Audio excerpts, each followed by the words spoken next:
pagbisita ni King Charles III sa Estados Unidos ngayong April 27 hanggang April 30, layo niyang palakasin ang ugnayan ng Washington at London. Ayon kay Britain's ambassador to Washington na Nigel Sheinwald, ang 4-day state visit ni King Charles ay tungkol sa fundamental relationship ng dalawang bansa.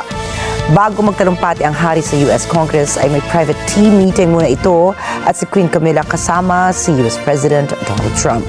Sinabi na rin ng Buckingham Palace na hindi makikipagkita si King Charles sa sinumang survivor ng kaso ni convicted sex offender Jeffrey Epstein. Matatangdaang naaresto si Andrew Mountbatten Windsor, kapatid ng hari, noong Pebrero dahil sa nasabing kaso. Ilang beses namang iginiit ni Andrew na wala umano siyang nagawang pagkakasala. Sa kabila nito, nanindigan si King Charles na alisin ang kanyang kapatid bilang bahagi ng Royal Monarchy ng United Kingdom.